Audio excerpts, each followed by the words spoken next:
Fox News Alert on one of our top stories today and the growing concern about the cost of immigration reform. Later this week, the Senate Judiciary Committee is expected to take up the bipartisan bill of the Gang of Eight.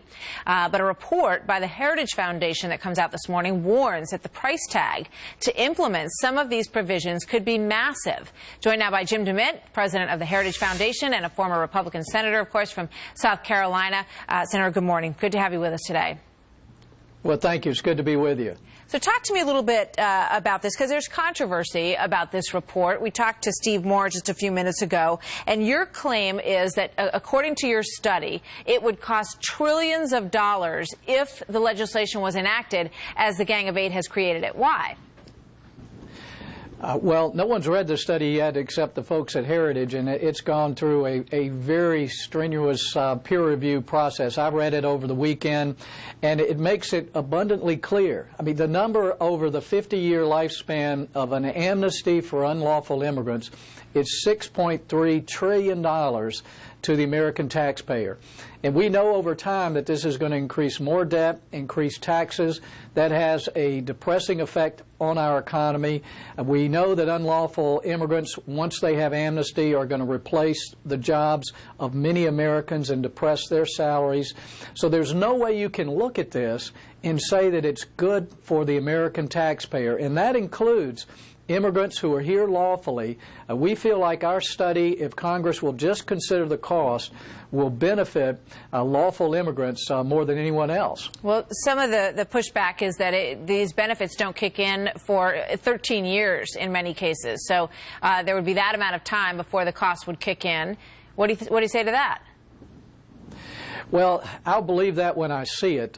Congress is notorious for not counting the cost and not keeping their promises. But even if they follow through, unlawful immigrants are already receiving many benefits. A lot of their children are legal American citizens, whether it's public education or Medicaid.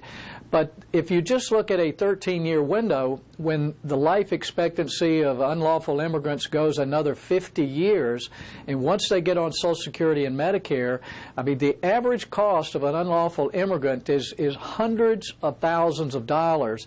That's a net cost. They pay some taxes, but what they take out of the tax system is much, much greater, and the total is $6.3 trillion over that next 50-year period. You can't get around these costs. Congress is not considering the cost. It's unfair to those who came here lawfully, and the bill itself, we believe, after really a thorough analysis, is going to make our immigration system worse. You say that you are in favor of immigration reform. So what kind of reform would you like to see, and how would your version not be as costly as you say this one is?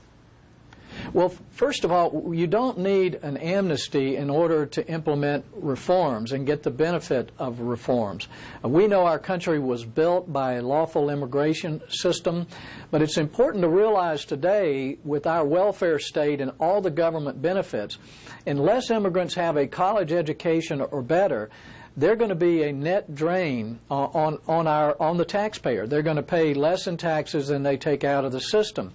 So a step-by-step approach needs to recognize that America already has a lot of unemployed, lower-skilled, less-educated workers that we need to give opportunities to. We don't need to give those opportunities for someone who came here unlawfully. But we need to attract those who are educated. Many of them have been educated in our country. Understood. Those who... But I'm sorry to interrupt you, but before I let you go, I want you to respond to this, because this is something that came up earlier with Steve Moore, and it also comes up in some of what I'm reading from other economists out there who say, we know over the course of history that, increased immigration leads to a bigger economy, which is a plus over the long term for the U.S. economy. They say that, that those numbers have been backed up over the course of U.S. history. Well, it's a point we look forward to debating. In 1960, the average immigrant had about the same education and skill level of an American citizen. Today, immigrants have they're 4 times less likely to even have a high school diploma. And now, with all of our welfare benefits, the arithmetic for immigration is totally different than it was before. So immigration has helped to build our country. but it's been a selective, lawful process.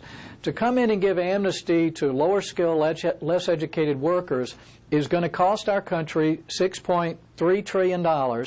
We already have $17 trillion in debt, and we know that's unsustainable. So instead of trying to change the subject, we want Congress to look at the real cost of an amnesty provision in immigration reform. All right. Well, it comes in this week, and as does your report. So there's going to be a lot of debate, and you say you're up for it. So we look forward to hearing more of it. Senator DeMint, always nice to have you with us. Thank you, sir.